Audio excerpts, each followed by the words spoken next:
People often say that the memory of the deep forest is inherently short. Amidst the harsh struggle for survival, wild instincts quickly erase all traces of affection, turning a hand that once fondled a wild beast into a fading memory, or worse, nothing more than a target of a predator. However, there are stories born to defy those cruel laws. This is the story of Elena and Amari. Everything began on a stormy night many years ago when the sky seemed to collapse and the sound of thunder tearing across the great forest. Amidst the mud of a flash flood, a small living being was trembling while fighting against death.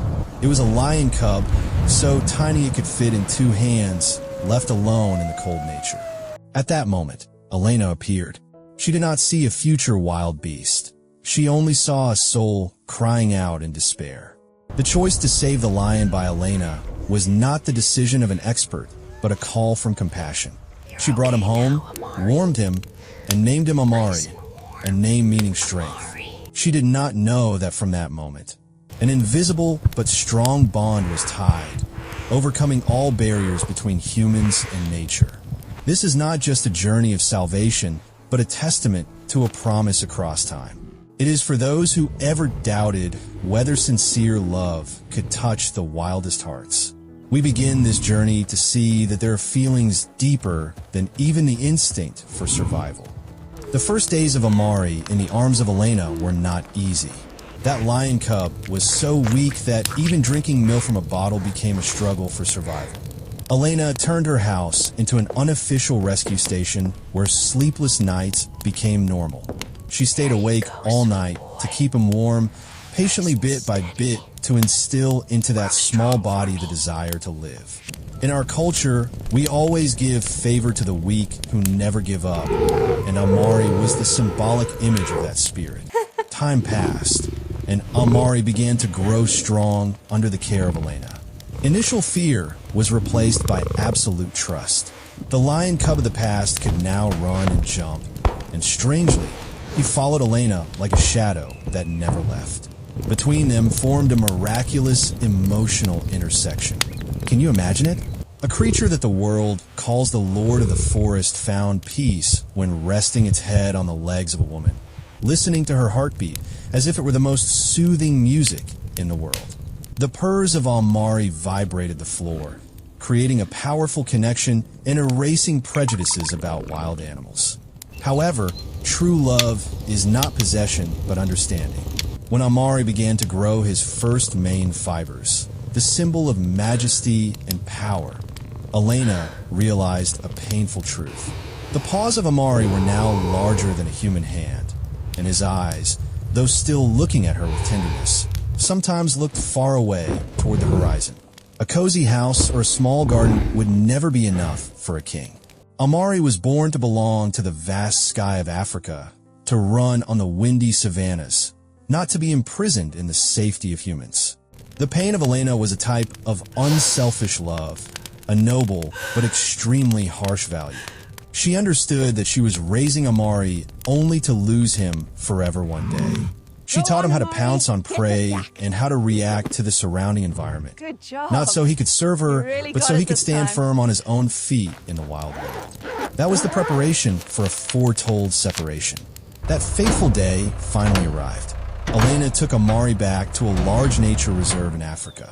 Standing before the open cage, door facing the green grass, her heart tightened.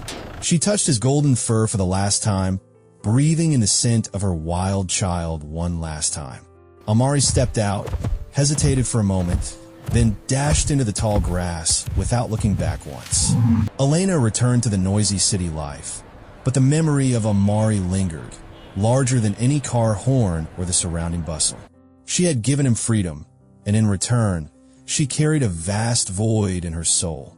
Years passed like streams of sand flowing across the desert. Elena returned to the busy pace of life, where tall buildings blocked the view and engine noises replaced the rustling of leaves.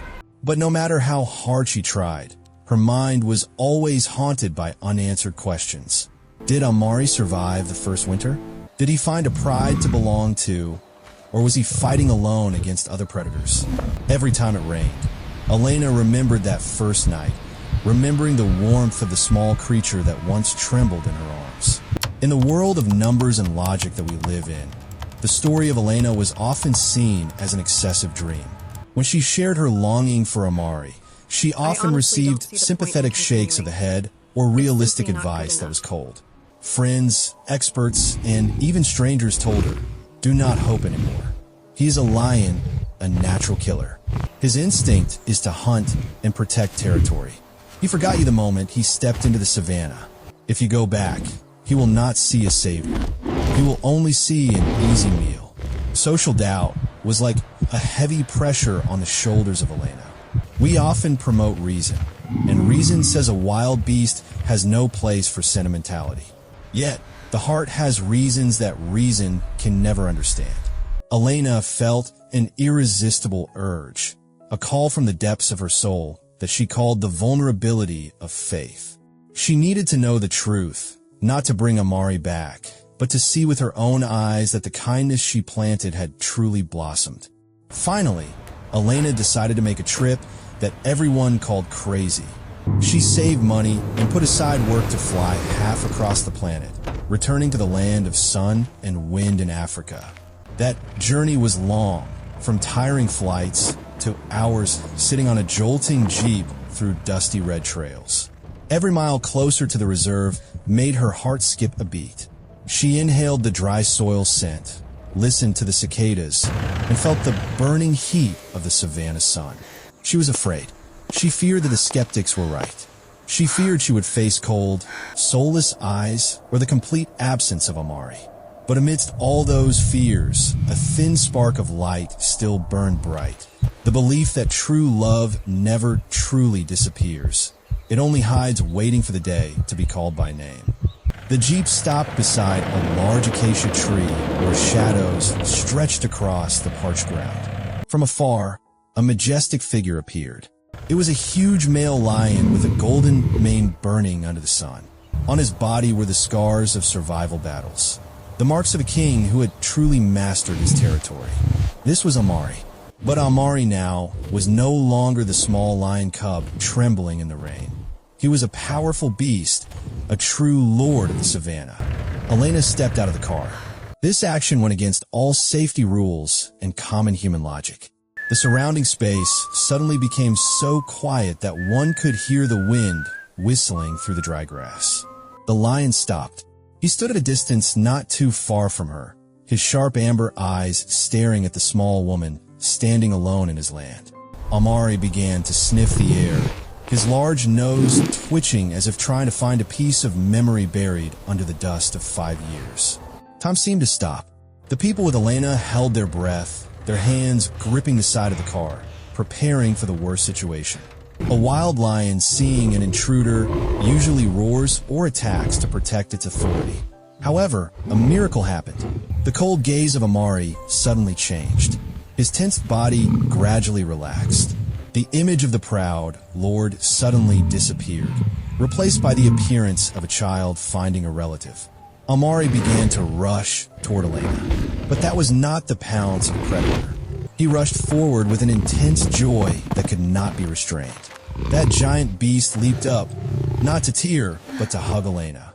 He rubbed his head against her neck, nuzzled her face with his large nose, and made low, gentle sounds, the very sounds Elena had not heard for half a decade. Elena burst into tears, her hands trembling as she hugged the thick mane of Amari. 5 years of separation, thousands of miles, and countless doubts of the world all vanished at this moment. This was not just a wildlife film, it was a spiritual awakening. For those who witnessed it, this moment was the most powerful answer to the question of kindness. It proved that sincere affection is a universal language, capable of piercing the shell of the fiercest instinct. Amari did not forget, and love, once planted correctly, will never be taken away by time. As the sunset slowly fell over the savannah, painting the vast horizon red, a miraculous silence enveloped the space. Amidst the dry grass, one could witness something thought to exist only in legends. A small woman and the king of beasts sitting together in absolute peace. There were no more barriers between human and beast, no more fear of sharp claws. Amari rested his head on the lap of Elena, letting her stroke his mane as if time had never passed, as if 5 years of fighting in the wild were just a long sleep before returning to the arms of a mother. This meeting brought a deep answer to the concerns about the value of kindness. We often live in a world that teaches us to be tough, to be vigilant, and always to doubt to protect ourselves. We often mistake kindness for weakness and love given without receiving as a waste. However, look at Amari. If a lion, the predator at the top of the food chain, the symbol of the harshest survival instinct, can still keep the memory of humanity for half a decade, then what great things can we humans do? The lesson from Elena and Amari is not something far away. It lies in the courage to dare to open our hearts once more. The story urges us to believe that every act of sincere love is never wasted. They are like seeds silently growing, creating invisible but strong bonds that overcome even the harshest laws of nature. Maybe an old friend is waiting for a greeting, or someone needs a kind gesture that we still hesitate to give. Remember that kindness always finds a way to return. Elena left the savannah the next day with a heart that finally found peace. She did not bring Amari home because she understood that he was truly where he belonged, amidst the free sky and the homeland grass. And in a miraculous way, Elena also found a harbor for her soul. She realized that true love is not a chain to possess, but wings so that both can freely walk on their own paths, yet always carry the image of each other in their hearts. If the story of Elena and Amari touched a small corner in your heart, please share that belief with those around you. Because amidst a world full of changes, the only thing that exists eternally is the affection we have given to each other. Thank you for listening to this story, and hope you will always find warm connections in your own journey.